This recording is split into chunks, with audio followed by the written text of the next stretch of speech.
because I want to keep you in my life, I'm not going to talk with you about this thing anymore. Are they there for love or are they there for a following? Guess what? They're all there for both. Like it started with a genuine fear.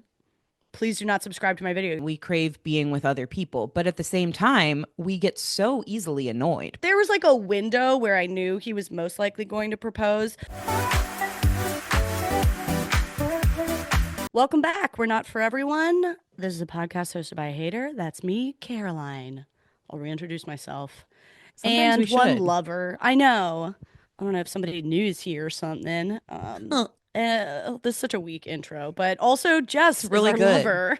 It's because I interrupted, but I just like to be interactive and I missed you. I'm Jess, I by the way. know. I missed you too. God, yeah, we're out of practice.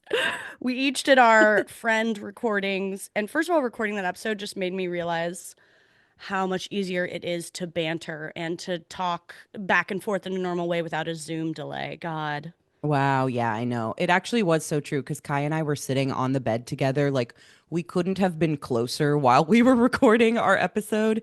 Yeah. And it was very much like we could jump in on each other even easier. I think you and I do a pretty good job of interrupting each other, but it could be better without the Zoom delay. We could be on top of each other even more with our We could be words, you interrupting know? each other more, ideally. Yeah. And I think that would be ideal. That's how real conversations go, you know? I With know. friends, it's like I already It's know what you're going to mhm. say or I want to make you laugh first or like that was the Yeah. vibe. Yeah.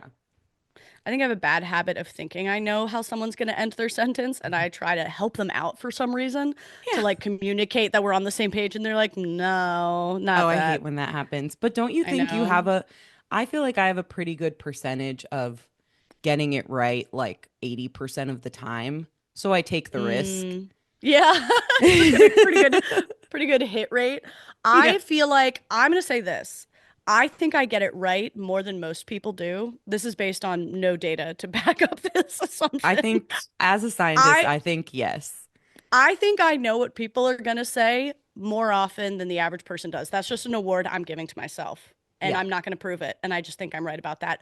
But I also interrupt more than most people do. So I also get it wrong more than most people do. Oh, like I got it. The Yeah. denominator is larger of the number of Yeah. times that you're jumping in. Yeah.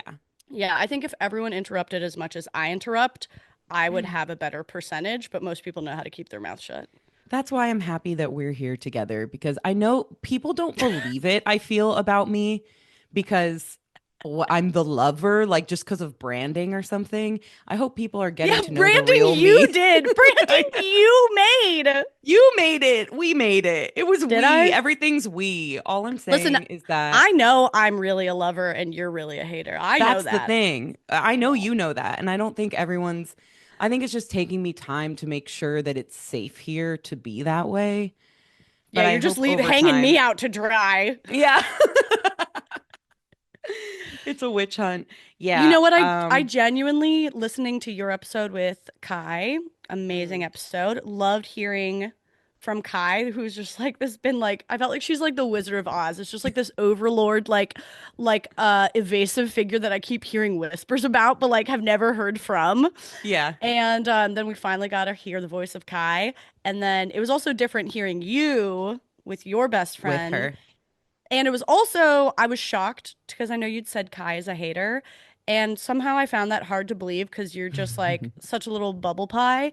And I was like, I'm sure they're all just bubble pies. And then I was like, oh shit, Kai is one of us. She's the hater. She's a hater, and I don't even think she like fully displayed it because she's never been on a podcast before, and like this isn't Yeah. a normal environment for her. So I'm glad that Yeah. it came through because if you were just hanging out with us in real life, you would see it even faster and even Yeah. fuller. Like there have been moments, actually a perfect lover hater story that I should have told with her, but she gets a little sensitive about it, so it's better for me to tell it with you. She'll laugh. She's fine. Okay. Is we were watching in college. She came over to watch P.S. I Love You, that movie, that like romance movie It about the was a horrible movie. guy who dies or whatever. Okay. So back then, it Everyone was was so my wet for cry it. movie, and I Everybody was was so so wet wet for for it. that movie. Yes, Yes. everyone was so wet for it. It is really bad though. There's like Scottish accents and naked butts of Yeah, men, and like and a I dead was wife or a dead 17. husband. I Yes, feel like children are really wet, like young pubescent children are really wet for a widow. Why? 100%. Because we all Because wanted our dads to be dead or because something. we didn't think that there was any other way that love could end when we were young. We were like, oh, it's just death. It's That's just death. And then you still stay in love with them and somehow sexually engaged with right. them when they're dead. Yeah. Right. So I loved that movie. I was like, this is my cry movie. Kai had told me, I think, that she needed a cry. So I was like, come over. We'll watch my cry movie. It's going to be great. We were sophomores in college. And she proceeded to roast this entire film for me. We were watching it together. I had prefaced, I love this That's movie. so It makes me funny. cry. It's so emotional. I've never watched it again. She completely ruined it for me. Every So she moment felt how I felt that it's a horrible it's movie. a horrible movie. She felt it It's was a a horrible horrible movie, which movie. it is. I can now say at 33 It years is. old that it is. But That's at the so time, funny. it did something for me, and she totally crushed it. And just like every moment that there was bad acting or a stupid Mm-hmm. line or like a weird bit where maybe it would That's pull at my heartstrings, she awesome. was just like, this is fucking ridiculous. This is So dumb. cheesy. This is poorly done. Like, she ruined it for me. And So she that was like, is, "Oh, I yeah. thought I was coming over to watch a comedy." I feel like that I really relate to that phase of haterdom, the hater life cycle. Yeah, sophomore year of Mm, college hater, me would have shit on the things openly that people loved. Now I'll do it, but if I like sense that they chose this movie and they like it, I'm just like, oh, okay, I'm gonna be quiet for this movie, I guess. This is hmm horrible. But yeah, I think I think those are that's the why now stages. she's sensitive about it because we've now gotten to a point where we are awakened to the fact that like, oh, your friends will like different things than you or whatever. So at this point, I think she's like, "Oh, you really liked that movie and I fucked it up for you. I'm sorry. I should have just It's so let funny. you have it." But yeah, at that point in her hater development, Yeah. she Yeah. wasn't able to restrict yet. So yeah, I'm glad that you saw that in her.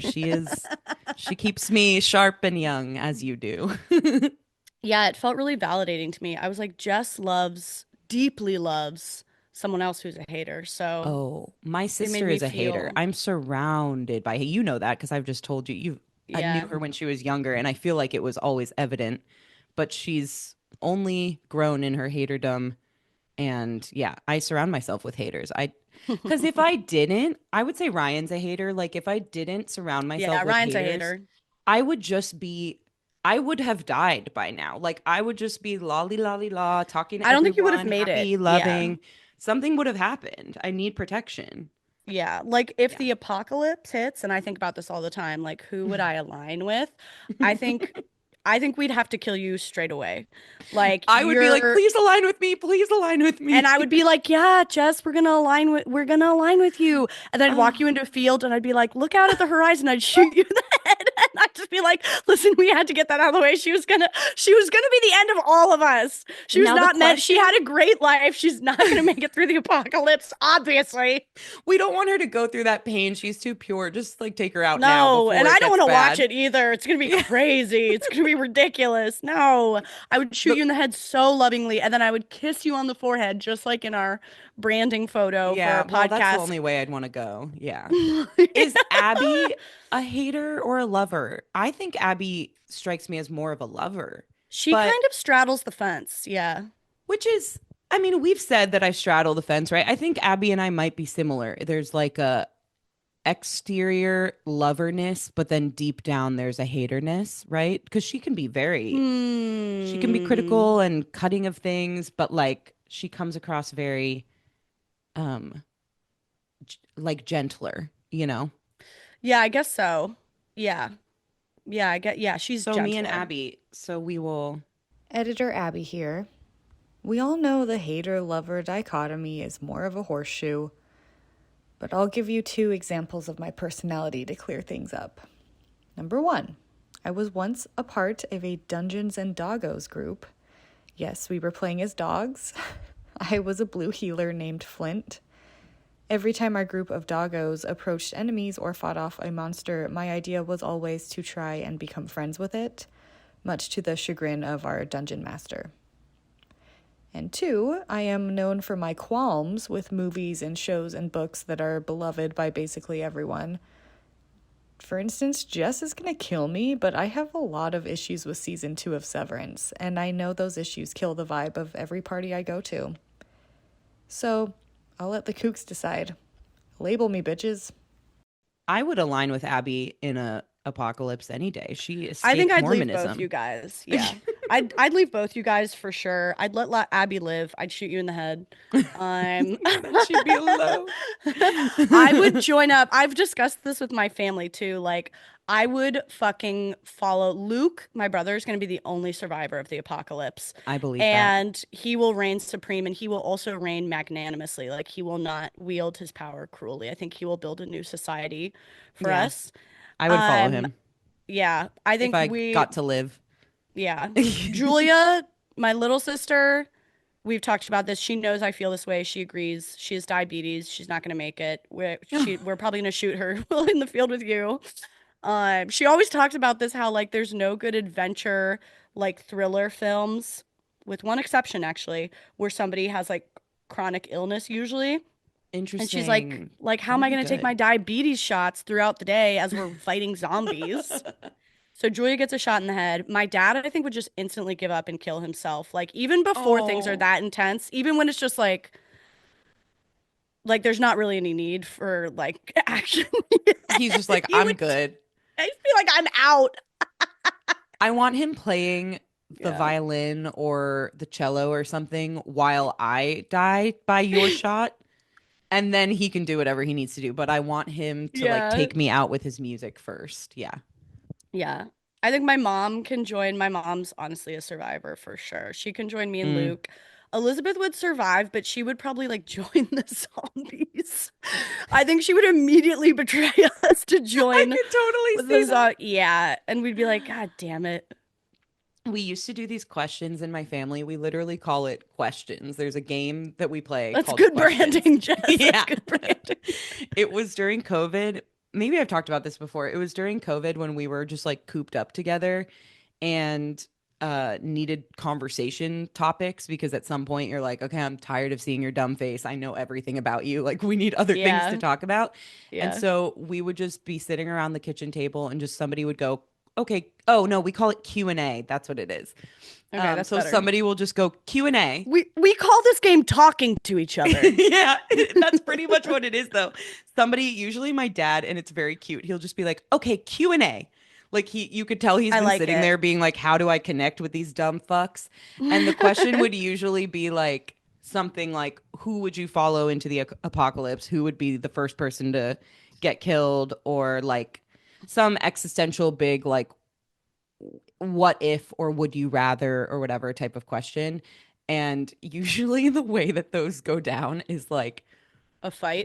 the rest of my family just agreeing that they are dominant and being like Jessica would go first, but like she'd be safer that way. Like they try to make me feel better about it. Or like Even your mom and your dad. yeah, oh my parents grew up in war in Lebanon and lost loved No, no, no, ones to war. So but they they're are gonna survivors. sacrifice you. No, I know they're survivors, but they're not like Oh, Jess will carry you. They're like Jess, you're n- gonna perish. no, I think even my dad, who's like my number one protector in the world, is just like, Yeah. I don't want you to go through that, sweetie. Like you're Yeah. you're soft. He So would we'll just provide let the you bullet. go. He Yeah, wouldn't pull the trigger, but he would give me the gun. exactly. And then the three of them will get to fight over who goes next, basically, because they're all very intense Yeah. people. Yeah. Q&A.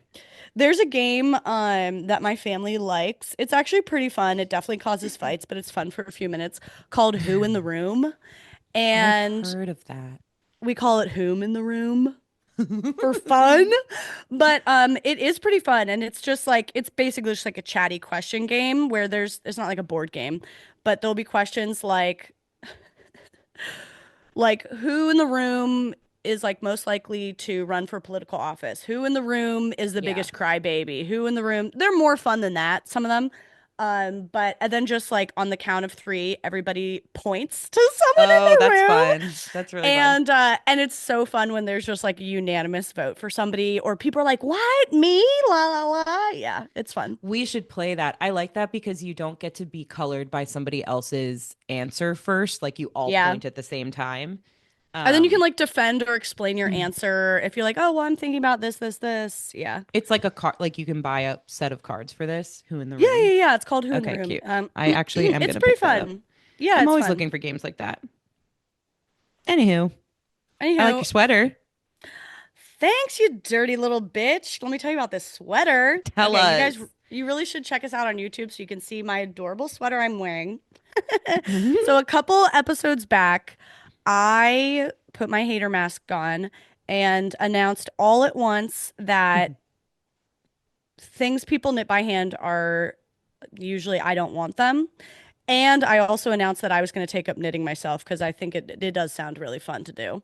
Yeah. And somebody, one of our listeners, reached out to us and was like, "Love you guys. I would love to try and change your mind about hand knitted items."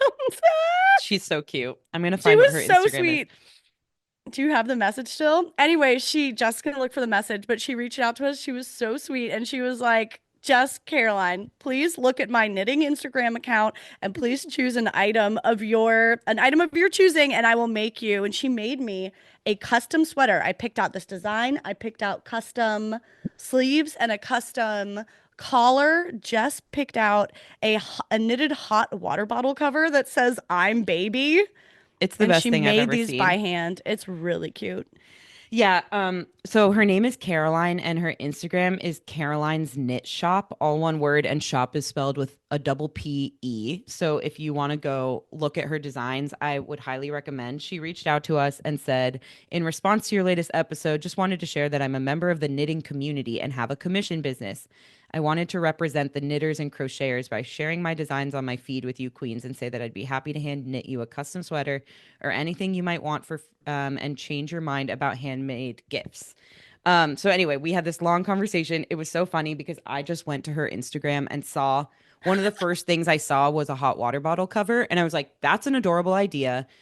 I'm baby is one of my catchphrases. We have apparel on our merch site that's like I'm baby hat in this pink color. So I was like, can you just recreate our I'm baby branding on this hot water bottle cover for me? That'll be perfect. And then I told Caroline about it and I was like, what do you want her to make?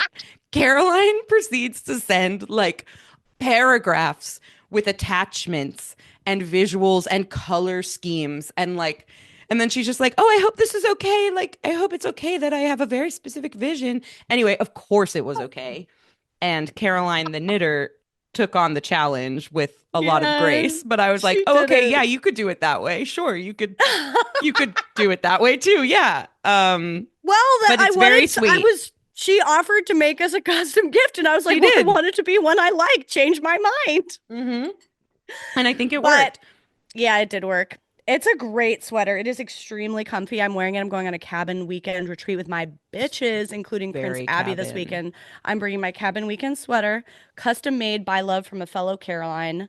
I I'm gonna love guess it. she's a lover, but she I knitted for a hater. I'm gonna guess that too. She was way too accommodating and kind and sweet in these Oh, messages, please. more than It even was a I would cut. be. She offered a custom No, I'm order. not even I talking didn't do about anything that. I'm crazy. not even talking about that. We went on, we like had a long conversation and Okay. I actually started knitting already. I started knitting Wow. like a couple weeks ago. Wow. And so I'm I all messaged talking. You're her out about here it. doing I stuff. did it. I have hold on. Can I actually get my stuff real quick? 1 second. Yeah. Get it. Anyway, while Jess gets her stuff, I just wanted to say she was so sweet. We wanted to shout out her Instagram knitting shop. So go check out her shop. We're going to link it in the description of this video. Yes. Support one of our fellow kooks who did change our mind. 100%. She's bringing back. She said that she had like She been made me a dormant about her custom. business and she decided to bring it Yeah. back after this inspiring project. So your custom creation was very well worth it. Yeah, so I started knitting and I have if you're watching on YouTube, you see this giant basket That is of huge. is what is it? Wool, yarn, Kern? Is it called kern or something? kern. Isn't like I've a ball of yarn called like a kern or something? maybe I don't know anything about it. I've only gotten this far, which is I would say an inch of scarf, and I have A skein, a skein, a a skein. skein. I have 7 balls of yarn. I was planning to knit a blanket. Turns out that's really hard to do. I messaged Caroline, our knitting kook, and asked her for help. She gave me encouraging words and I tried again and then I stopped. So I was Okay. doing this for, I would say, 5 days, pretty, in a pretty focused way. And Yeah. then I haven't done it in weeks. And this is That's what happens to me inspiring. when I pick up craft hobbies. And I just needed to share since we were on the topic. And I have all this yarn. Are you I have gonna all go this back to yarn. it? Or are you done? Are you saying you're I done? think I'm done. Oh my God. You went so hard, so unnecessarily This hard, is and what now I you're done. do. This is what I do. I called my mom when I was at Michael's buying yarn and I was like, "Guess what? I'm going to knit. Like I'm going to knit. Be proud, be impressed. Like I'm going to make a whole blanket."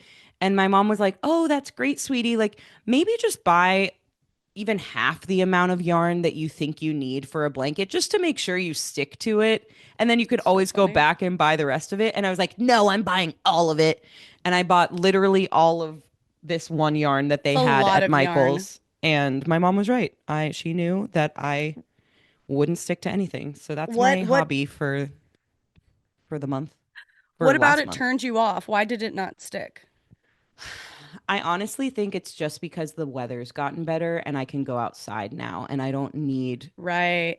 foolish folly anymore. I just need Yeah. to walk around in the sun. I picked it up during like a very cold week in February when all I was doing was really working and then watching TV. And I felt like I was on my phone. I was watching TV and then on my phone while watching whatever show, like Yep, been double there. screening it up. And I hated that. But I realized that I needed something to do with my hands. So I thought knitting would be a good thing while I watch TV. So it's just one screen instead of two. So that was the whole like idea behind it. And then I Hmm. started and it got frustrating and then the weather got better. And I was like, well, I'm not going to even watch TV as much anymore. I'm just going to go outside. So here we That's are. true. I would like to see like a chart plotting knitting frequencies as compared to weather. Yeah, I think that's right. The people who are knitting in the summer are the They real, like it. They they really like it a like it. lot. They They like it like a it a lot. lot. They'll even find a way to knit like a tube top that they can wear in the summer. Like they're making That's their stuff that year stuff's round. crazy. Yeah, I see these crocheted, yeah, tube tops and tank tops. I'm like, I don't know about that one. I don't know about it either. I don't know. Now somebody else is gonna makes crocheted Now tank we'll tops is make you gonna a send me tube top. one. I should just start shitting on everything I want to own and see who will send it to me. It's not a bad approach. You took that approach in a slightly different way. In a recent YouTube video, Support for Not For Everyone comes from ZocDoc. You know those dentists who want to chat with you while they're cleaning your teeth? No, straight to jail. Or the dermatologist who brings up your blackheads when you didn't even ask about your blackheads? Straight to jail. Or a primary care doctor with a 6-month wait list till you can get in for a visit? Straight to jail, no parole. You do not need to settle when it comes to your healthcare. If you are dissatisfied with one of your healthcare providers, get on ZocDoc. It's a free app and website where you can search and compare high quality in-network doctors and instantly book an appointment. You can filter by what insurance you have. You can read reviews. You can look at their calendar and their schedule and book exactly when you want, typically within 24 to 72 hours. Some days you can even get a same day appointment. Stop settling with your healthcare. I'm over it. ZocDoc includes in-network appointments with over 100,000 doctors across every single specialty you can name, from mental health to dental health, primary care, urgent care, and more. I really recommend it. I've been using it for over 10 years. Started when I was living in New York and my health insurance was changing all the time, and ZocDoc saved my life because I could just filter by my insurance and I could just find appointments within a day or two. Can't recommend it enough. If you're not using it, I don't know what you're doing.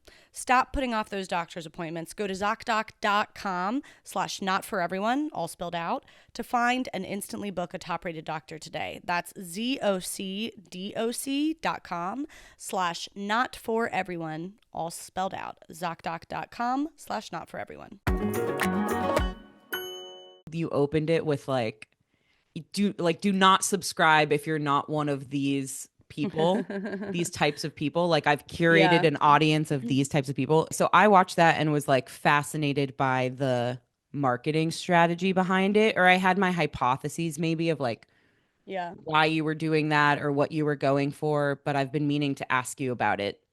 Maybe you can give more background than I did. I'm sure a lot of people have seen it, but Yeah, this is a video. It was like it went viral recently. It was one of the oh, biggest did videos I've had it? in a long time. And where it was like interior design for the anonymous men of Reddit.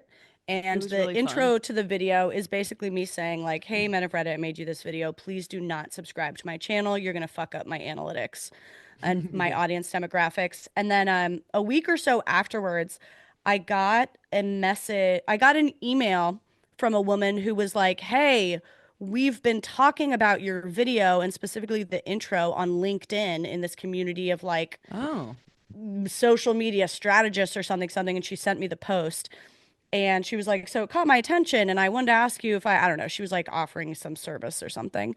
And I clicked on the LinkedIn post though, and it was these people, I don't know, like social media strategists or managers or something debating this video and like why I did that.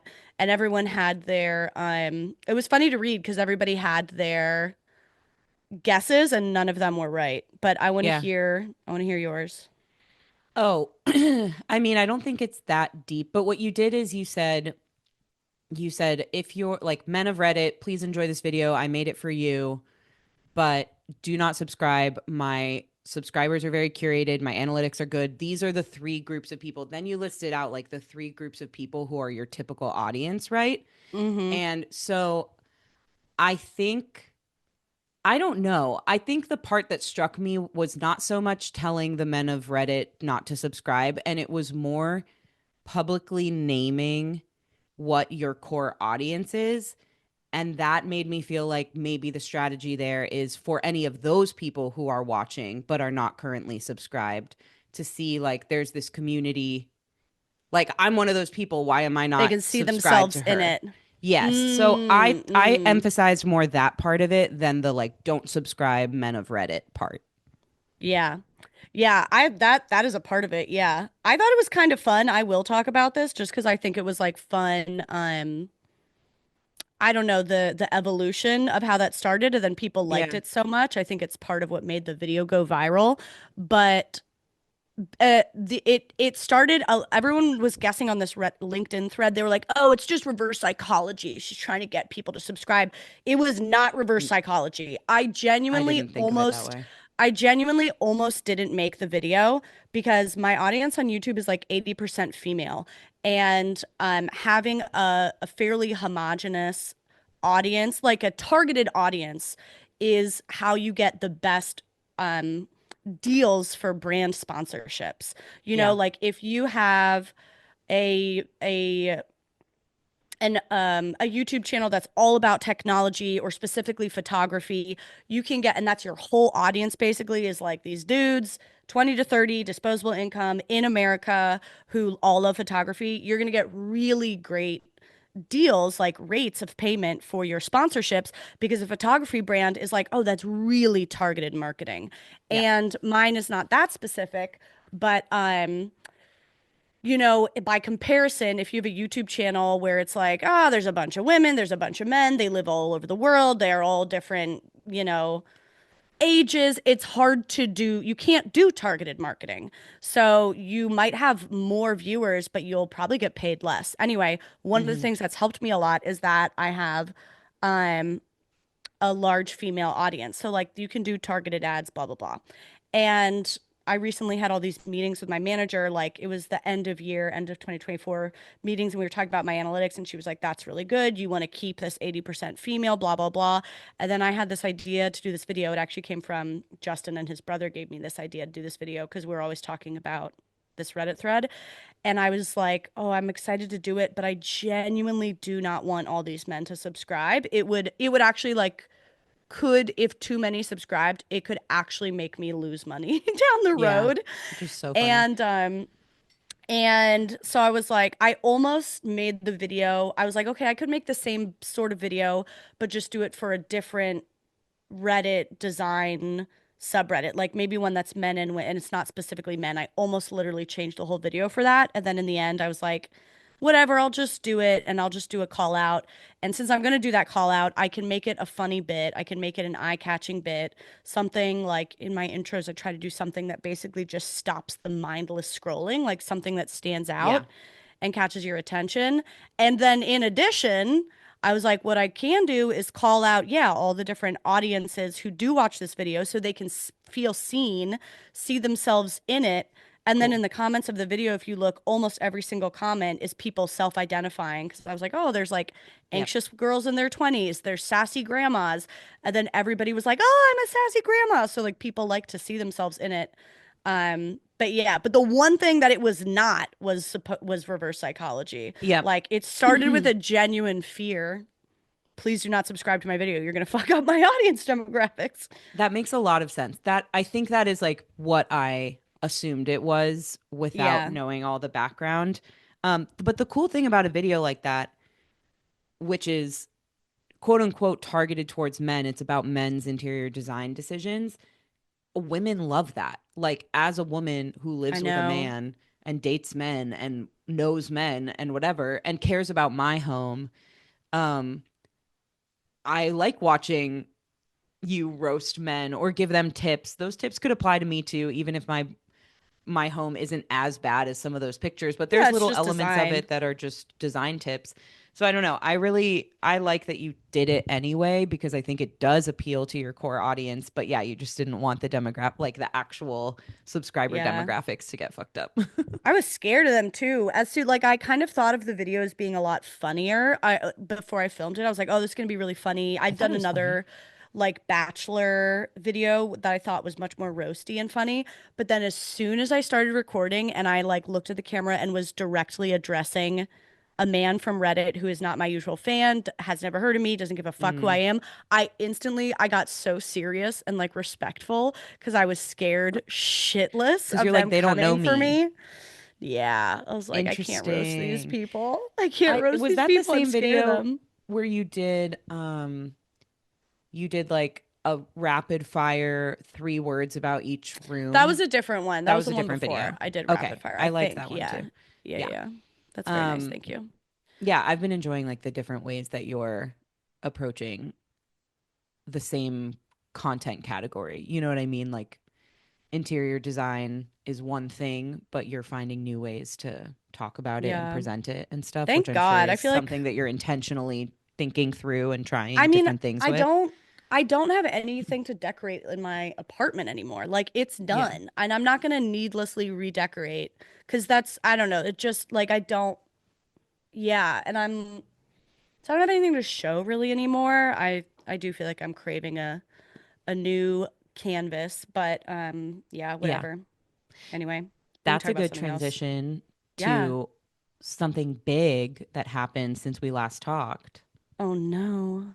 Oh no, Caroline's engaged to Cutie Justin. Caroline's Yeah. engaged. We got Ah, engaged and we're gonna kiss till we're dead. they're gonna kiss until they're dead. That's how it works. Until you die, like P.S. I love you. You have to. Yeah, Um, and then even when he's dead and I'm just a beautiful, gorgeous, tragic widow, then I'm still gonna be in love with him and he'll visit me in my dreams. Didn't he like visit her in her dreams and like yeah, he wrote her all these letters that she had to go on basically like a scavenger hunt and she's find all fucking these letters fucking from with your him. dead wife. Let her move on. But then he like set her up to have sex with his best friend or something. It was We crazy. really strange. I And don't this was think the that's gonna most happen to you. this was the most romantic movie of our in high school. It Yeah, really was. fuck my best friend. I'm dead. How much do you want to talk about the engagement? Can I ask you like a question and a half about it?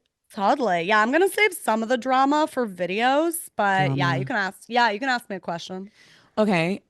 Um, can you tell us the story of what was going on with your hands before the engagement? Okay. So for context, Did I text you about this? you texted me about it.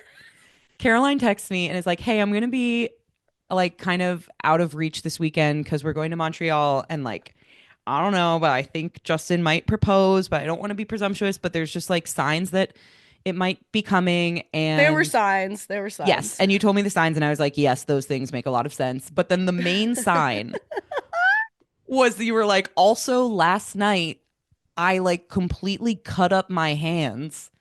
So nothing is a bigger sign than that I'm gonna have to like take a picture of my hands this weekend. And you didn't ever explain to me how you cut up your hands. You sent a Did I picture send of you the bloody photo? hands. They were Yes. covered in blood. And then you were like, anyway, bye. I've been wondering for weeks. And I Oh, I followed up didn't. about it and you still Oh, didn't. really? Yeah, I know you've been in your engagement haze and like whatever. I just feel like I've been stressed. I must have missed your text asking about it. Can you I didn't know I please didn't explain? explain it to you. Yeah, so there were a couple of clues. There was like a window where I knew he was most likely going to propose. Yeah, I guess that was people's biggest question about like, did you know? But like, he asked me to pick out a ring like over a year ago. We've Yeah, talked about it very openly. We actually we designed the ring together. We've talked about marriage it's not really that coy. yeah, Like, and I was telling him, I realized it would have felt weird to be super coy about it because it's like he and I are super communicative and open, and then except then like this one thing, it felt like it would feel like, oh, I'm not allowed in on the meetings about like the rest of my fucking future. Like it would yeah, be weird to me, but he was still trying to preserve like the surprise of the proposal. Um, but I also knew there was like kind of a deadline. He kind of wanted to be engaged by the spring. yeah. So there was a loose deadline, and then at the new year, we were both so tired of traveling. I don't really like traveling. And we both had a lot of travel over Christmas. And at the new year, I was like, Justin, my only resolution for this year is like, I'm not traveling anymore. And he was like, yeah, same. Like, we're not traveling. And then like 2 weeks later, he was like, want to go on a trip to Montreal? There was like no reason, there was no one to visit. And I was You're like, like, sure. no, yes, I mean, I'll do yes. We've anything been with talking you. about it. We've been Yes. talking about it. And there was this really cool ice skating like forest where you ice skate on path through the woods that we'd saw like somewhere on Instagram or something before. And I was like, "Oh, that's in Montreal, Justin. We should go and do that." And he just like sent me like a little emoji like suspicious face. It was just like, Mm. "Yeah, yeah, that wasn't already on the agenda." Like I was like, "Oh, that part was supposed to be a surprise, I guess." And so Yeah. I was like, "Okay, something's happening on this trip."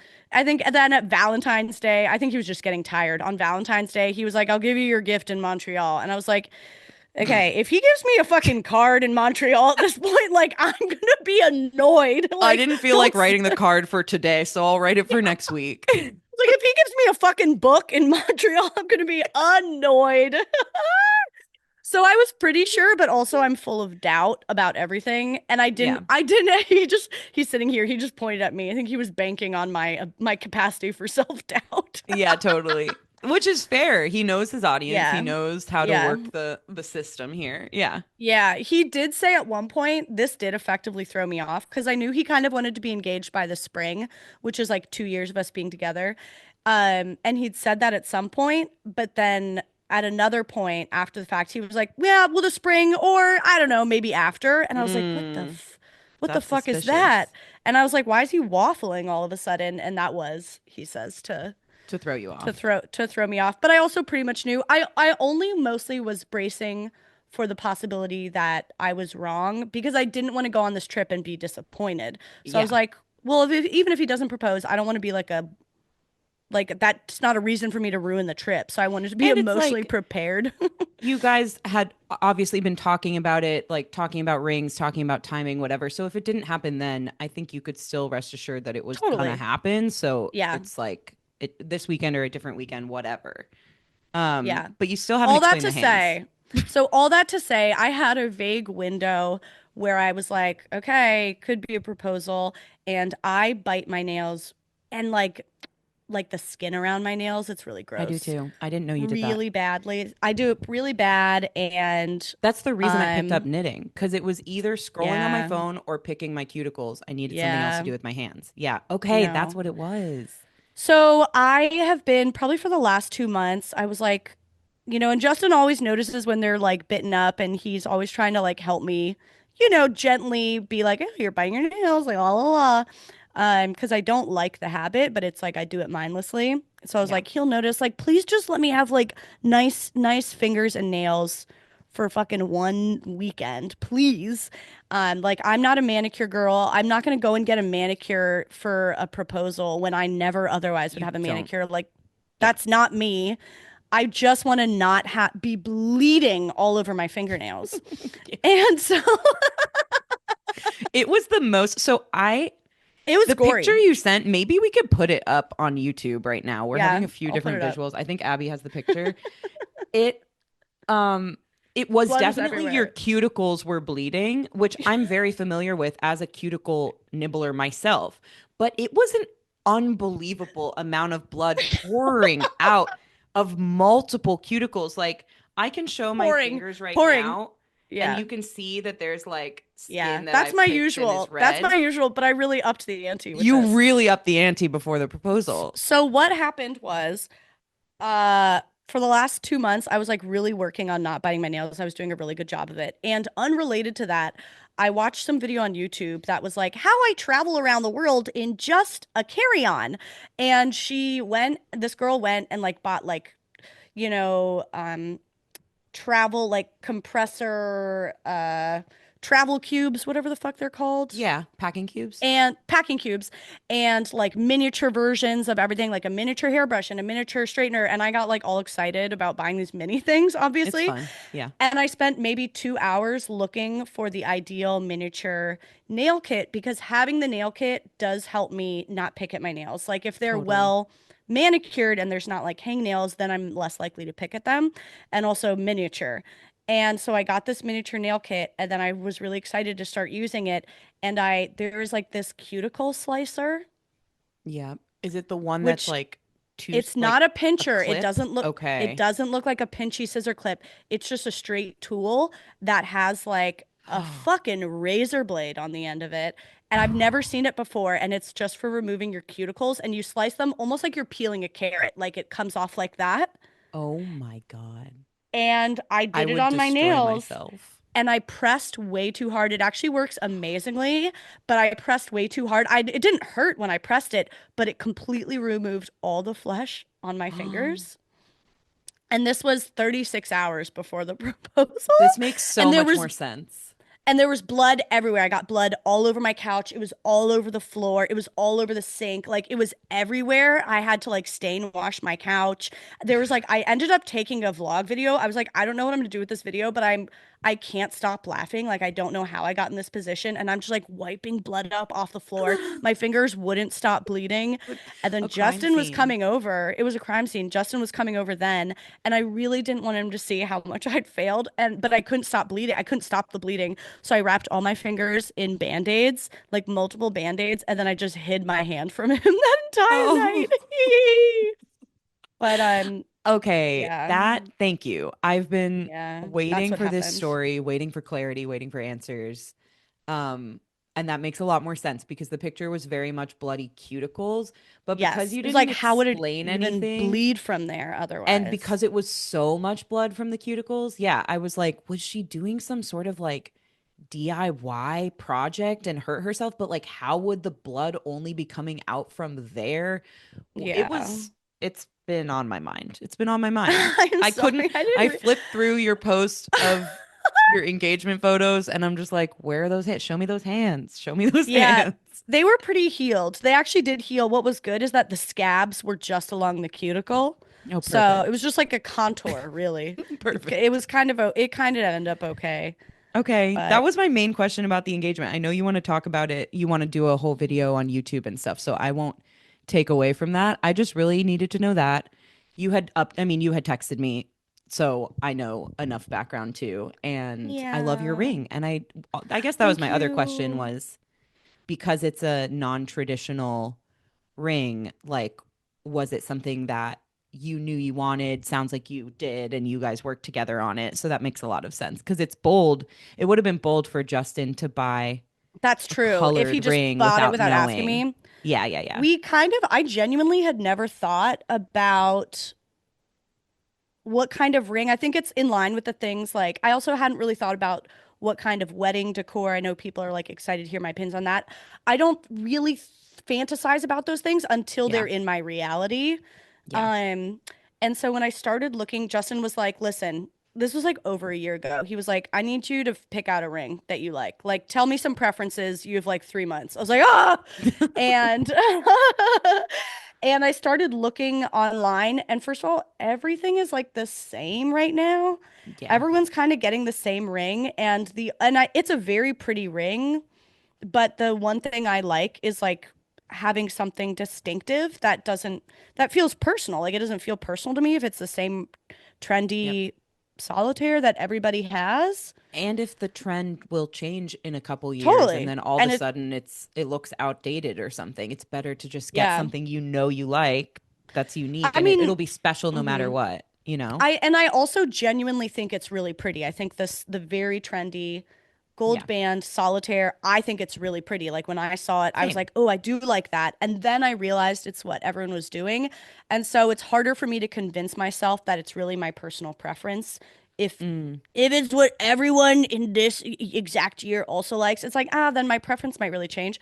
So I was like, oh, I do want to have something more unique, and I love color so much.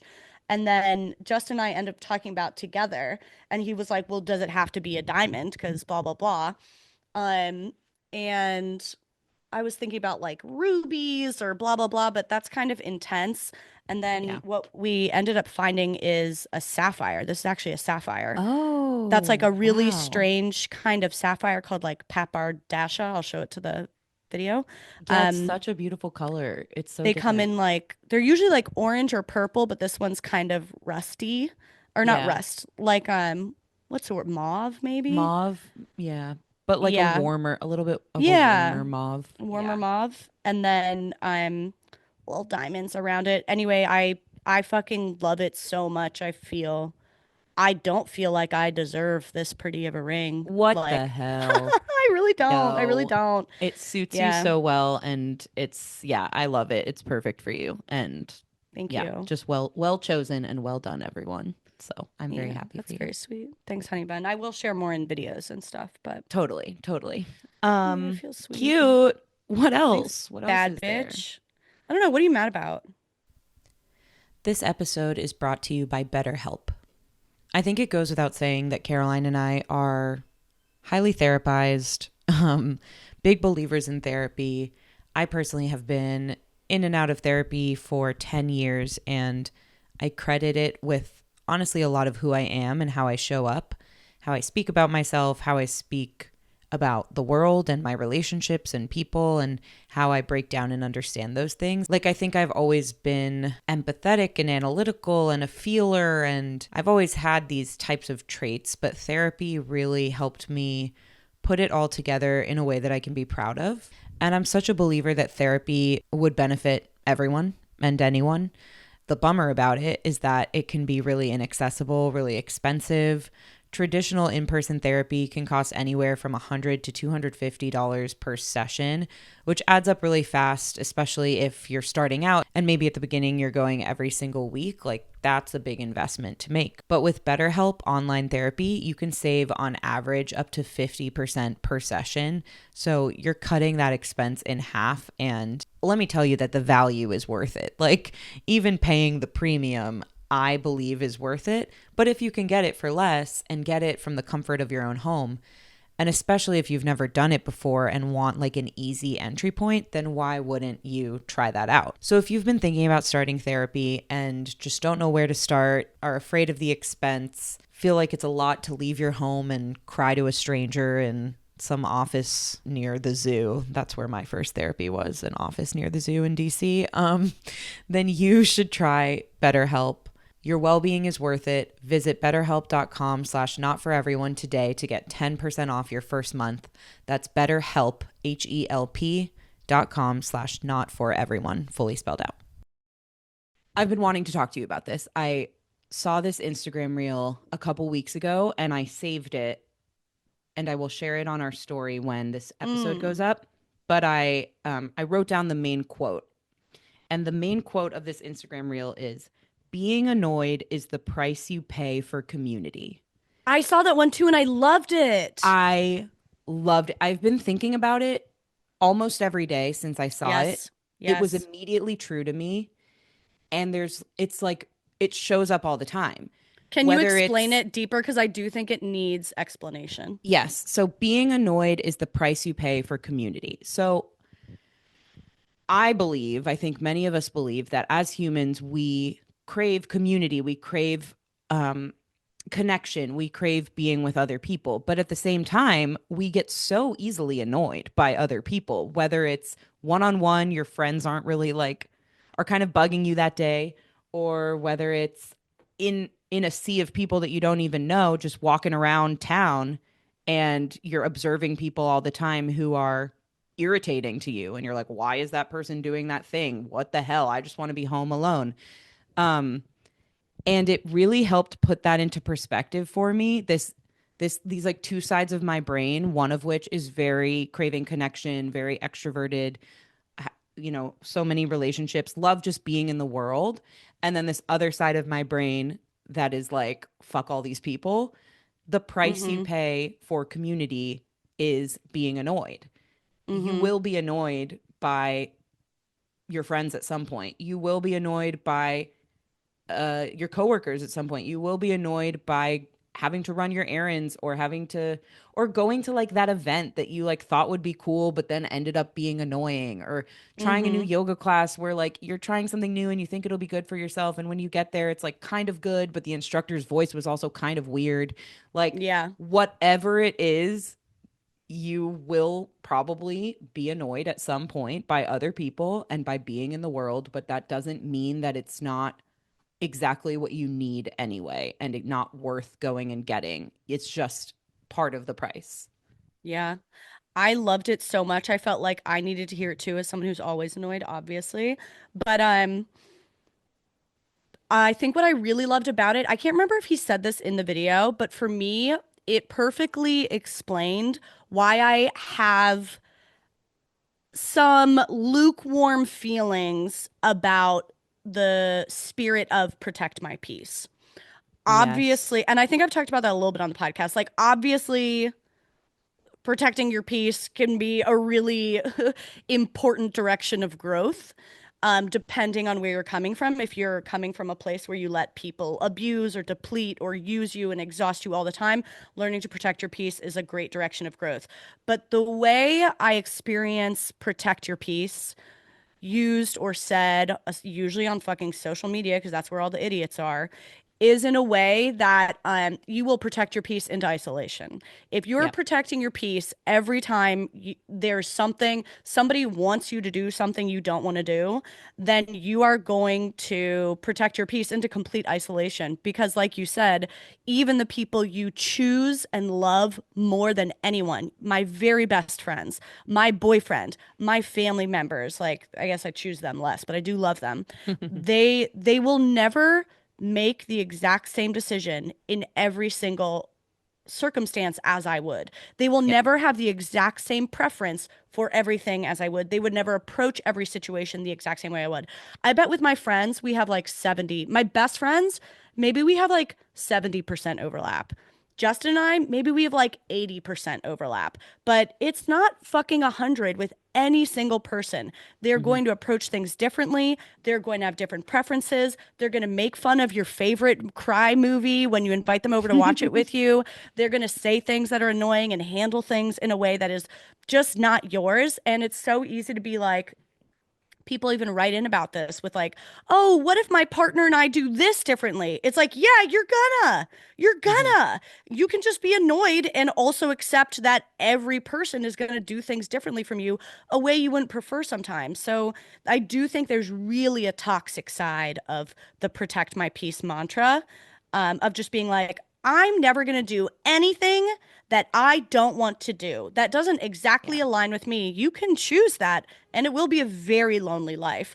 And it's funny that so much of that protect my peace bullshit, I feel it comes from America, which notoriously has one of the most isolated populations and the like the worst integration of community globally. Like we fail the hardest. Our people are the loneliest.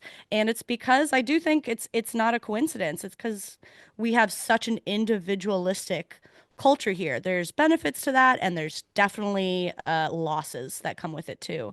Hmm. I think I kind of hate the toxic protect your peace thing, and I felt like that Instagram reel really Yeah. capitalized on like, yeah, be uncomfortable sometimes, bitch, or at least know that that's the trade-off. You can protect your peace into isolation, but then don't complain about how no one's there to have your back because you don't have their back. Right. Right. Yes, exactly. And I do think, like, for me, part of my peace is knowing that I have community. Part of my peace is knowing that I have people who have my back, or being Yeah. able to go for a walk and see that there's all these people with all these lives that I don't know about. Like, something about that also is very healing to me. When I am feeling too much in my Hmm. head, too much in my isolation, too much like I haven't gotten out of the house. So for me, peace is attached to community. Annoyance is also attached to community, but like Yeah. these things don't have to be mutually exclusive. And I feel like there's too much of this culture of talking about protect your peace that exactly does it straight into isolation. And to me, that's no longer peace because when you need It's someone, control. It's total control. I want to yes, have it's total control. control. Yes. And it goes to, I mean, we've talked about this a lot on the podcast too, like an overprotection of boundaries or like a misunderstanding of what setting a boundary is. I think sometimes people and the way that boundaries get presented online and on social media, people will think of it as like, oh, well, I don't like that thing, so I'm putting a wall up between me and that thing. And it's like, that's not actually, if you do a lot of like boundary work in therapy, that's not Hmm. actually what it is at all. What it Yeah. is saying, like, if this thing happens, this is how I can control my reaction Hmm. and I can stick to that for myself. It's actually about yourself and how you react to things. It's not about stopping complete like cutting off contact every single Yeah. time because it's not realistic. And I think it has to do with that a lot. It's like it's not realistic for most of us, and it's not healthy for any of us to completely cut ourselves off from community. So you can set certain boundaries, but those boundaries aren't going to look like complete walls. And the thing that is still going to seep through sometimes is annoyance. That was a little Yeah. abstract, but that's just how I No, felt totally. when I watched that reel. I was like, this puts something into words for me that It was great. I've been thinking about. I was talking to my sister too, and she was, she's a hater, I said at the beginning of the episode, and she was venting a little about work, venting a little about friends, and um I always hesitate when talking to her to give advice. Like I've just learned over the years that values me listening and affirming much more than giving advice. And occasionally Hmm. she has started to actually ask for advice on certain things. And then in those situations, I'm like elated and honored and touched and whatever as an older sister. Hmm. And I'll show up in those moments. But like most of the time, I just try to listen and I really am careful about what I add to her problems while she's venting them to me. And so she was talking about, yeah, venting about a bunch of stuff, community related stuff, frustration with people. And I had just watched this reel and I was like, it kind of reminds me of this reel I just watched. And I told her this quote and it really resonated with her. And like, it's a Wow. risk. It's a risk for me to throw something in like that with Yeah. her, Yeah. Yeah. Yeah. But I To was like, shift, I to try just and think sift this was someone's so perspective. good. Yeah, I just Yeah. think this was so good. It resonated with me. It's not something I came up with. You don't have to, it's not like your older I sister didn't say it. Listen, don't be mad at giving you me. I didn't say it. platitudes. Yeah. It's something that I saw on the internet that I Yeah. related to as a person who's a little more of a lover, a little more of like an extrovert, a little more of a Yeah. community oriented person than you. It even resonated for me. So I really think you need to hear it. That's the And beauty of she really Instagram liked it. reels. It's like, listen, Yeah. I didn't say I this. didn't say Somebody it. else believes it. That's what I hope people are doing when they send our That's funny. Instagram reels to people. Like, I didn't Yeah. say it, but Literally, we should start a feature where if you need like very specific, very pointed advice to yell at one friend and you're too afraid to say it, write it up to us and I'll do it. Oh, I'll fucking do it. oh, I I'm not love yeah. that. I'm not gonna send a happy birthday message to someone that I don't know halfway across the world, but I will send them scolding advice that they need to hear. You don't need it, just say the word and I'll do it. I actually love Um, that for the what-to-dos that we get that are about it'll be somebody's friend. fun. Because sometimes Ugh. people write in and it's not their own problem. It's like, I'm watching my friend do this, This and what friend do I needs a do. smack across the ass and I'll Let us yell deliver at it. them. Yeah. I love that it actually resonated with your sister because I feel like the thing, oh, I have so many things to say. First of all, I feel like healthy boundaries um should actually foster your relationship.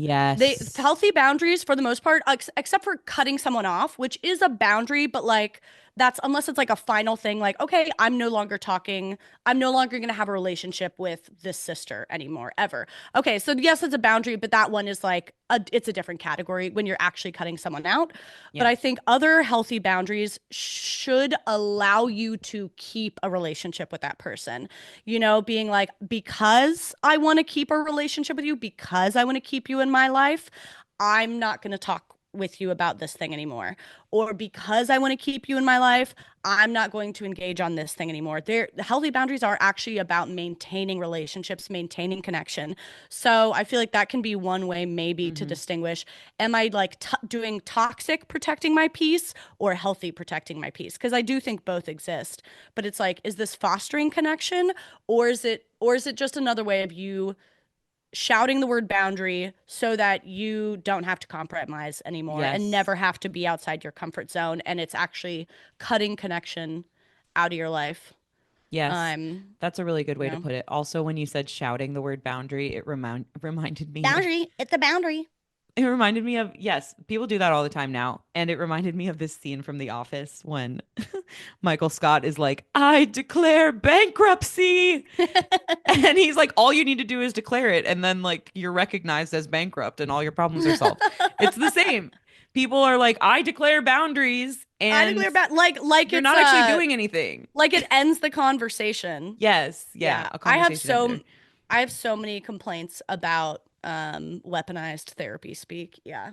Oh, it's just getting worse and worse. I thought that we all realized that that was happening like maybe a year ago. And then we decided, No. let's stop. But no, I think that was just like whatever cohort of people I'm in wanted to stop. I Yeah. think most My people have not figured that out yet. my recent complaint is okay, so weaponized therapy speak is like a pretty a prevalent trend of people using terms or yeah, concept they've like heard about in therapy or therapy adjacent places basically to win fights and stop communication. Mm, It's they're not using it to like understand to bridge gaps. It's more using it to be like that's my trump card because that's my. And anyway, there's a million ways people do it. yeah. But it's like using using it not the way it's intended. But another version, which isn't weaponized, but I feel like people need to smack across the face about it, is when somebody writes you a message. I feel like it's usually in writing over like a text, and they're not doing it to be manipulative, but they've written it as their therapist might tell them to say something and it's no Uh, longer in their voice, so it's no longer mm, authentic, and it's like, okay, I understand you went to therapy, but I don't actually feel like you're connecting with me right now. It's like I think interesting. you can say the healthy, like, striving to be more mature, striving to be more communicative. You can say those things in the healthy way, like strive to be better, strive to be more open, but still put it in your own words. Because if you don't put it in your own words, even with the best intentions, um, it's kind of like communicating from behind a wall. You're not actually being vulnerable because you're not speaking as yourself. And I'm your friend, so I fucking know it. You know what I mean? I do know what you mean. I I'm hate when curious people do that. I hate it. how you know when that's what's happening. Like, yes, to some I don't think degree. it's intentional. I don't think this is the Yeah. weaponized thing. I think it's No, of people just like course. not knowing how to take the lesson and translate And it to interpret themselves. it. I'll give you Yeah. how I know it's happening. I'll give you a way I know it's happening. If you get a text that's like, I do hear what you're saying. You are hearing reflects back. You are saying reflects back this Okay. thing, and that is important for me. I do care about your feelings. What I'm also processing is curiosity about how we can. It's like all of those feelings might be genuine because like everybody I know is like a fucking sweet ass It's person. That's why I hang out trying. with them. But Yeah. they're trying, and I understand they're trying, but like God, just try, just like really put the words in your chest and I like gotcha. it's the same feelings, but like speak like a fucking person. Speak like the person, unless you always talk like that, unless it's me.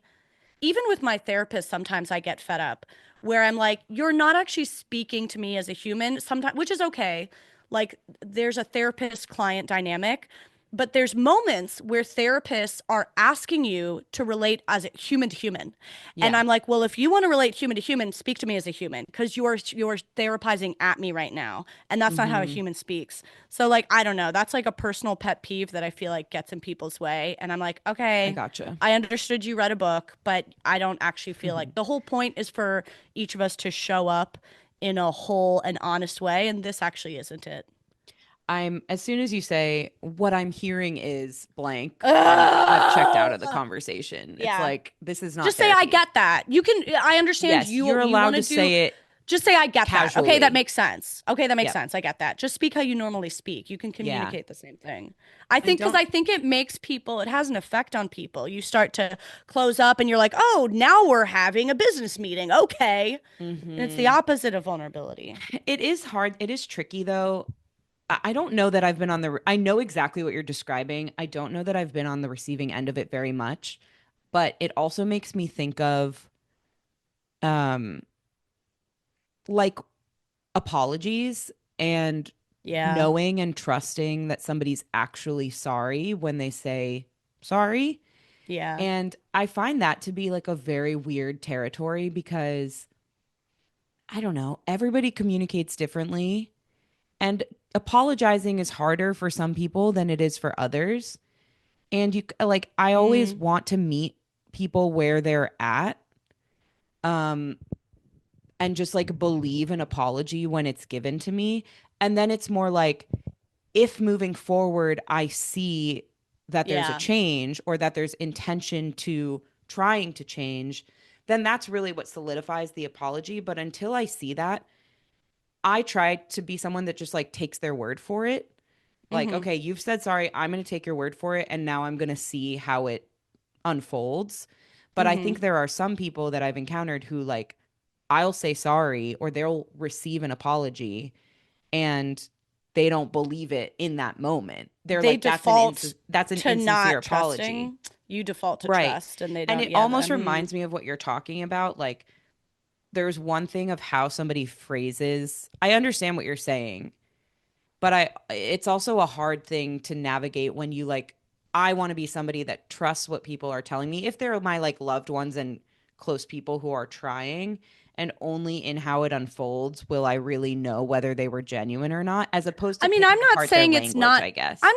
I'm not saying it's not genuine. I'm saying, and I'm not saying you can't send me that text, but it's the difference between like, I just think it's a communication step that is getting in people's way. Yeah, yeah. You know, like if the whole point is to trust that both people are showing up as themselves, because what it shows is it shows calculation, and it doesn't Yeah, have to be malicious calculation, but it shows that you're not really in it. in it. Because it's one thing to have learned a lesson from your therapist or from a book you read, and it's one thing to actually be in your feelings and in the moment and just Yeah. speaking as a person rather than saying, okay, let me go through my checklist and do a mad lib to fill in the blank of what it looks like to communicate in this moment. Um if you're trying to mechanically calculate how you're supposed to communicate, then you're not really listening and you're not really emoting. Yeah. So I Agreed. do I don't think it's a failure or malicious, so I don't trust it. I think it's usually in earnest of people trying to do better, but I think there is a further step if I can hold us all to a high Yes. standard, which I think I can, of like I think I want to say this because I think people do think they're doing the right thing They by think being they're like, supposed to phrase it that way. I'm supposed Yeah. to phrase it like a therapist. I'm supposed to phrase it in this way. But I think like the further step with that good intention is to no, you can phrase it as you. Make sure you really feel these things so that you can naturally translate it to yourself. Because I think Yes. it's going to make the exchange much more effective if people can see you're speaking as yourself, showing up as you. Yeah. Yeah, I agree with you because if someone were to show up in that way with me, I would, going back to what I was saying, like, I would probably still accept their apology, accept what they're saying. You know, they're trying. This is them trying. But I would almost like have still keep them on my radar a little bit as to like, okay, now let's actually see what happens next because the way they phrase that doesn't convince me that they fully feel it. So I hope that things get better. But if Yeah. they don't, it'll kind of all line up together and make sense that like, oh yeah, they're the way they phrased that was a little calculated and forced and not natural to them. And now I'm seeing that they're Yeah. actually not really changing the behavior. And so like, yeah, I was right to question it at the time, as opposed to somebody who maybe just literally doesn't know how to communicate it, but then does get better at whatever the thing was. And you can kind of be like, okay, Yeah. they're trying. You know, like I think Yeah. there's a continuation that needs to happen to know whether that was genuine effort or calculation. But I agree with you. If you're the person in those shoes sending the text, sending the apology, um, I'm not talking making about sure that it's in apologies, your by the voice. way. I Yeah, I'm know just talking about the communicating easiest through stuff. Yeah, it's yeah, the easiest yeah. like Okay. comparison I can make or like word I can use. But yeah, Yeah, sending the just like text talking about through what's going on. conflict or Yeah. yeah, talking through something hard. Because I do think there's two versions. I think there's people who are like they're really trying in earnest to do their best and I'm like, okay, just put it in your voice. Put it in your voice so I know you're really here and you're not just focused. I think because there's all this therapy talk around, there's like a certain category of people, probably our friends, like our demographic, young females who are trying to better themselves and trying to do better, um, who like we want to get an A. I want to get an A at this Yeah. communication. I want to get an A at the communication. I know there's a way I'm supposed to do it, and I want to get an A at it. And I know that the other people I'm friends with know that there's a way we're supposed to do it. So I want to be seen doing it the right way. And then you're no longer actually listening and emoting. Instead, you're trying to get an A at communication.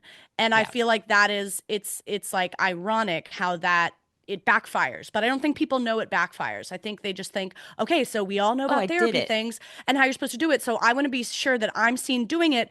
And there's a people who do that in earnest. And then there is the other group of people who I think do this therapy talk so that they can check the box and They still can be get out of bitchy something. and still be shitty. Yeah. Yeah, those are two different things. I think, Yes. when I receive it, it's not people trying to be shitty, but you're also not you're missing the point. Yeah, Kind yeah, of. yeah, yeah. I understand exactly what you're saying. Yeah, it reminds me of this woman who was just on Love is Blind, which was a terrible season of Love is Blind. It was Love is Blind Oh, Minneapolis or something.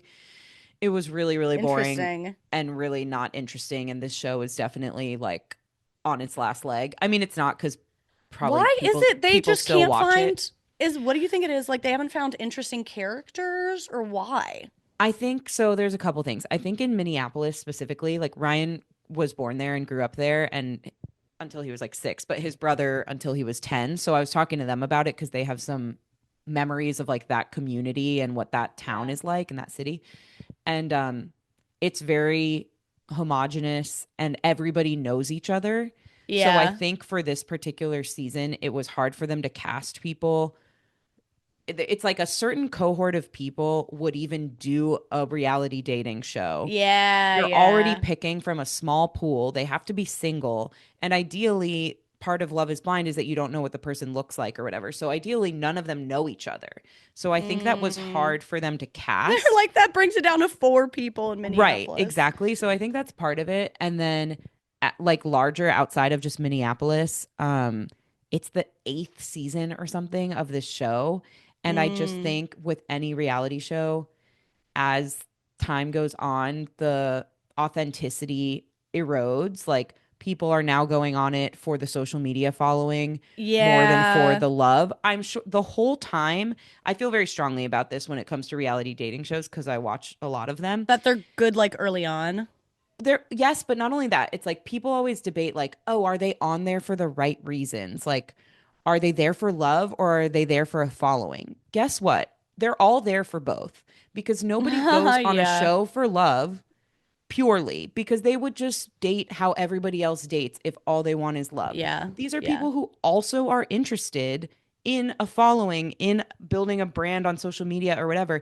And that's okay. They're allowed to be.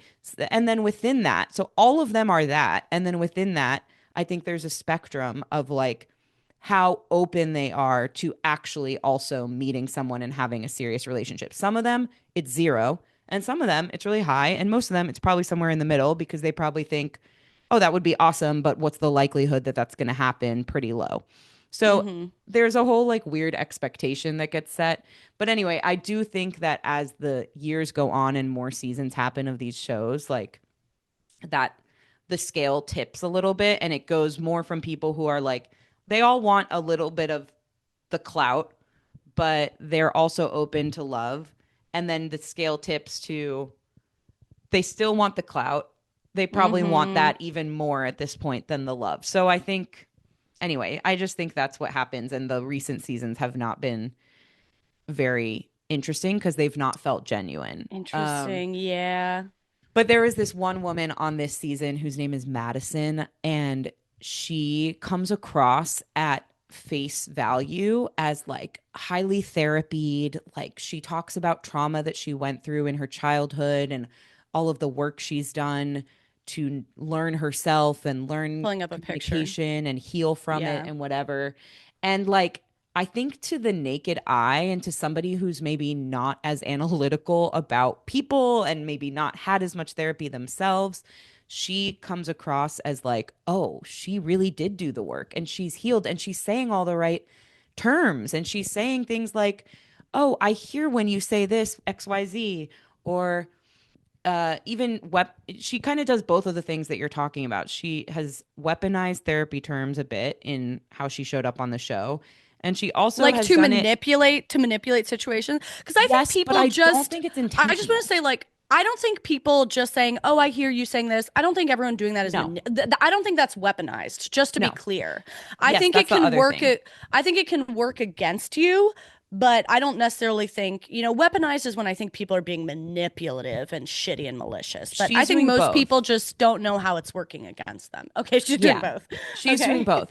Sometimes it would yeah. be like weaponized therapy speak of like boundaries and narcissist and like those types of things, those keywords, buzzwords that Mhm. she's using to position herself to look better, I think. Yeah, yeah, yeah, yeah. And then sometimes it's more subtle, and I think this is what a lot of people are missing about her. Um like it comes through more subtly, and I don't think she's realizing that she's manipulating the situation even, but she is because she has a mastery of like therapy language and the right way to say something that sounds very therapized but isn't really genuine or is actually like Mhm. all about how she looks more than it is Yes. about, If you it's know what all I'm saying? about putting you above everybody else rather than Yes. opening up connection. Like Yes. actual, like whatever you learn from therapy should be all about opening up connection, not placing you above people, not playing a trump card, not making people Yes. feel Trump card. intimidated to speak to you more. Like if someone's Yes. doing that to you and it just feels like you can't participate because it feels like this trump card or it feels like they've won or they've put themselves above you, that's the effect it Exactly. has. Exactly. And to me, it was very obvious watching her that what was going on. Now I But want to watch. people are split. You would get this in the first few episodes, like even if you didn't watch the whole thing, because she actually doesn't go on after the pods to be with Oh, I'm gonna someone. watch now. Yeah. So just watch the first few episodes and you'll know who I'm talking about. So But annoying. yeah, it's very divided online. Like I'll look at the comments on some, Love is Blind content, and some people are like standing her. Oh my, she's a boundary setting queen. Like she knows she's Of course, so that's what they would healed write. and she knows Of exactly course, what that's she's what they would talking write. about. And then some people are seeing Being what I'm healed isn't seeing. just having certain vocabulary. It's how Yeah. you treat people, you fucking idiots. Yeah, Oh my exactly. God. So, and that doesn't Ugh. absolve the people that she was talking to and dealing with. Like, Ugh. they This is the also price seemed we like pay for shitty people. community. We're This is the surrounded by price we pay for morons. community. This is the community I choose. I'm surrounded by morons all day. Yes. Yes. I Ugh. mean, I really am because I'm watching these shows. I know I I want to might watch be it too. isolated, but Thank I'm with my God. Love is I'm Blind isolated. community Yeah, but they with my they TV. provide entertainment. I You actually sold that to me really well now. I really want to Oh, watch it. good. Because you've watched it before, but you're just not a consistent watcher. Well, I watched in COVID when it first came out, and that was Yeah, fun. And it was then good I think then. I just haven't consistently watched a show in a while. Yeah. Very rarely do I watch a show. I was really excited about White Lotus. Are you watching I'm White watching it. Lotus? Yeah. I'm like pretty disappointed by it. I am too. I think it's really What boring. the hell? It's getting amazing critical reviews, and I'm like, this is just like no better than any average ABC network soap opera. Yeah, I really don't get it. I don't think this season is nearly as good as the last two seasons. In any way, dramatically, comedically, character building, none of it. I wonder, I think it's a couple of things. Like, first of all, I actually binged the first two seasons, and I think something about watching them all together as opposed to Eh. waiting week to week changed it for me because each episode is pretty slow. So just watching a slow episode and then They waiting are another really week for slow. another slow episode is This like, is extra slow though. Like but fucking it nothing is. happened. I was so mad. Sorry, this is annoying. We won't talk about media that much, but like there was I one think people episode like where it. like okay, cool. I was like, if somebody didn't watch a show, get out from under your rock, Then you okay? can But just everybody's talking about it. You can just skip the end of the this is the podcast. price This you is pay the for last community, and conversation this we're is the having. price. There This won't is be the price anything you're you going to miss pay. after this. If you haven't watched this show, but I might talk about another show. If you're not interested in shows, Yeah. you can just finish the episode. It's fine. People Keep like going. when you talk about this stuff. This is why I I'm think you should do passionate. it on. This is why I think you should do it on you know where. And but yeah, there was a whole episode where like the beeline plot was that the group of girlfriends like Yeah. were trying to go to a cool uh beach club and they first went to a bad one. Like that was the plot. Yeah. And then at Totally. the end, it ended with them being at like a cooler bar with these guys, and like nothing funny happened, nothing interesting happened. I was just like, oh my God, if you're just gonna like kill time, I'd rather watch a good commercial. Like that was Yeah. not literally nothing happened. Nothing, there was no entertainment value, there was nothing reflective, there was no sense to it, there was no reason, there was no poetry, there was no comedy, there was no nothing. Yeah. You just filled up the plot with us getting lost. Yeah, I found So myself annoyed. thinking about the themes in the last season a lot more than in this one. Like there was more, Yeah, there's even though nothing it was thought still provoking slow, here. it was more thought provoking. I totally agree. And not a lot of people are saying that. So I'm really glad that you agree because I've been feeling this way. And like, Thank I don't even you. feel like continuing to watch it. No, me neither. I might wait till they're all out and binge them and see if Yeah, that I'm gonna makes do it it. different. But I'm gonna do it. and then the other thing is that I'm watching Severance, which when this episode comes out, it will be the season finale day of Severance, and I'm dreading it. It's like, what am I even going to do with half of my brain when this Oh. season is over? But that show is impeccable, impeccable content, impeccable production, impeccable storytelling, impeccable acting. I'm so obsessed with it, and nothing will ever compare. Like, Wow, no bold. dramatic television because obviously I Interesting. have my comedies that I love, but when it comes to dramatic stuff like White Lotus and Severance and whatever, Severance Okay. is peak for me, and watching it and White Lotus in the same time frame Yeah. shows me how much I'm not liking White Lotus because after an Yeah. episode of Severance I'm like on Reddit reading for the fan theories, like talking to my trolls online, like figuring shit out. I'm so I was gonna invested. say, usually having the episodes spread out and you have to wait a week for them, usually that builds interest. That's Yes, why they do that and like builds hype and totally. views. But so I don't know. It's just a bad season, but I whatever. agree. I agree. We Okay. talked about everything there is to say. We did. I have to go to work now. I have to go to So the it's woods with time. Abby. Go to the woods with Abby. We love Abby. We love Caroline. We love me. We love you. Thanks, Kooks, for. Caroline the knitter. Caroline the knitter. Oh, Caroline the Knitter. That's true. Say her Caroline's Knit shop name one Shop. more time. It's Okay. at Caroline's Knit Shop. So Caroline's spelled normal, KNIT, in case you know how to spell that. Shoppe, SHOPPE. Caroline's Knit Shop, or as I like to call it, Shoppe, because that's how you know it's a double PE shop. Um, Shopapa. yeah, she's a cutie, and you should go support her. She's based in New York. She does custom knitting. Just go look at it. And I think that's all for today. We'll see you next week. Kisses. Bye, baby doos.